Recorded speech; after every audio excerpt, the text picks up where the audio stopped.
मैं तो बोलते ये तो मराठी में बोल के गया, मेरे को कुछ समझा ही नहीं, इसलिए तेरे को जो भाषा में समझता है ना वो भाषा में धमकी देके जा रहा हूं। हमारे रामगिरी महाराज के खिलाफ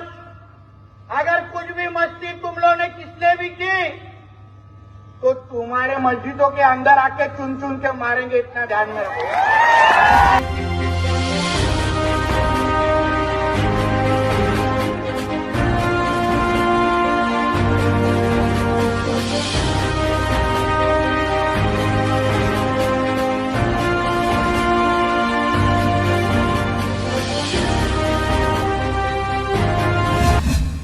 कैसे हो दोस्तों, मैं मोहम्मद नईम शेख। तुम्हें बताना चाहता हूं कि हिंदुस्तान में 28 स्टेट्स है, 8 टेरिटरीज है फॉर 36 एंटिटीज, और हिंदुस्तान में टोटल 4123 विधानसभा की सीट है, जिसमें हमारे महाराष्ट्र की 288 सीट्स है, और उनमें नीतीश नारायण राणे 42 इयर्स, वो भी एक एमएलए, कंकौली विधानसभा से ये एमएलए, 2014 से ये एमएलए, और इनका जन्म 23 जून 1982 को हुआ था, और हाल फिलहाल में ये 42 इयर्स के।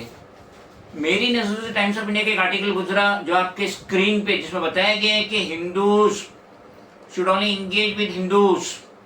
इन property deals. MLA Nitesh Rane remark sparks row. Nitesh Rane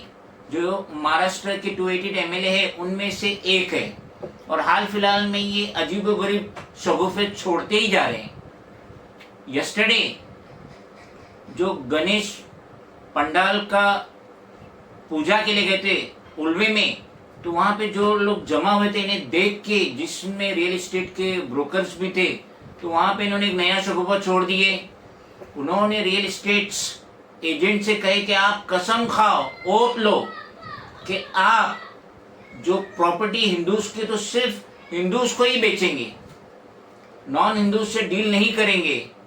आप पहले कसम खाओ, और उसके बाद जब भी कोई कस्टमर आता है आप लोगों के पास, तो पहले उसका आधार कार्ड चेक करो कि वो हिंदू है या नहीं। तो नीतीश राणे ये सोच रहे हैं कि मेरी इस स्पीच से या मेरे सजेशन से जितने भी स्टेट एजेंट्स से उल्वे के या अदर पार्ट्स ऑफ महाराष्ट्र, तो उसका पालन करेंगे। पैसा सबसे बड़ा होता है, और एजेंट, स्टेट एजेंट रहता है, वो उसको चाहिए कमीशन, उसको जहां ज्यादा कमीशन मिलेगा वो वही डील करेगा। अगर वो ये देखने लगे कि हिंदूज की प्रॉपर्टी सिर्फ हिंदूज ही खरीदे, और अगर वो हिंदूज खरीदने वाला उसको प्रॉपर रेट्स नहीं दे रहा है, उसको बड़ा कमीशन नहीं मिल रहा है, तो वो क्यों डील करेगा। लेकिन नीतीश राणे जो के करता धरता है एनजीओ के स्वाभिमान संगठना, उसके करता धरता है, तो वो सोच रहे हैं कि वो शायद हमारे मुल्क के प्राइम मिनिस्टर है, अगर वो स्टेटमेंट दे देंगे तो सारे सिटीजन उसको फॉलो करेंगे। लेकिन उन्हें पता नहीं है कि आज नरेंद्र मोदी की भी कोई इमेज नहीं पूरे हिंदुस्तान में, आज उनका भी संतुलन बिगड़ चुका है। जब से मेजोरिटी में नहीं है, उनकी कोई इमेज बाकी नहीं रही, उनके फॉलोअर्स कम होंगे, उनकी बातें सुनने वाले कम हो गए, और जब से 18 लोकसभा का रिजल्ट आया, नरेंद्र मोदी भूल गए मन की बात करने की। तो नीतीश राणे तो एक महज एमएलए, और वो ये समझ रहे कि मैं बीजेपी का सबसे बड़ा करता धरता हूं, मैं जो कहूंगा वही हो जाएगा। लास्ट टाइम भी उन्होंने अनाप शनाप स्पीच दिए कि मुसलमानों को मस्जिद में घुस के मारेंगे, शायद उन पे 2-3 एफआईआर भी हो गई है। लेकिन ये एक शगुफा छोड़ना कि हम ब्रोकर्स, स्टेट एजेंट से कह रहे हैं कि आप कसम खाओ कि जो हिंदूज की प्रॉपर्टी है वो आप सिर्फ हिंदूज को ही बिकवाएंगे, नॉन हिंदूज को नहीं बिकवाएंगे, और जो भी कस्टमर आपके पास आता है पहले उसका आधार कार्ड चेक करेंगे। इनकी बातों का कोई असर होने वाला नहीं। शायद राहुल गांधी की पॉपुलरिटी को देखते हुए, महाविकास आघाड़ी की पोजीशन को महाराष्ट्र में देखते हुए, शायद इनका संतुलन बिगड़ चुका है, नीतीश नारायण राणे का संतुलन बिगड़ चुका है। शायद उन्हें ऐसा खौफ महसूस हो रहा होगा कि वो इस बार जो 14 सीट काबिज है, कंकोले की विधानसभा कॉन्स्टिट्यूंसी काबिज है, शायद इस बार हार जाए, इसलिए अनाप शनाप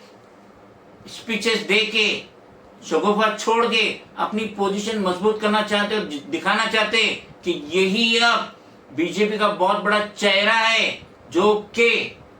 बीजेपी को लीड कराएगा महाराष्ट्र में। जबकि सूत्र ये बता रहे हैं, सोशल मीडिया से ये पता चल रहा है कि जो बीजेपी के एमएलए है, फॉर्मर एमएलए है, नेता है, लीडर है, आज जो शरद पवार के लाइन लगा के खड़े हैं अनकरीब 50 कि हमें आने वाले विधानसभा में सीट दो, लेकिन शरद पवार ने भी बैनर लगा दिए हाउसफुल का। तो नीतीश राणे का ये बयान जो उन्होंने उल्मे में दिए यस्टरडे, उससे कुछ नहीं होने वाला। आदमी जो डील करता है, सेलर जो डील करता है प्रॉफिट कमाने के लिए, और जो ब्रोकर रहता है वो अपने कमीशन के लिए डील करता है, ना कि हिंदू मुसलमान में भेदभाव करने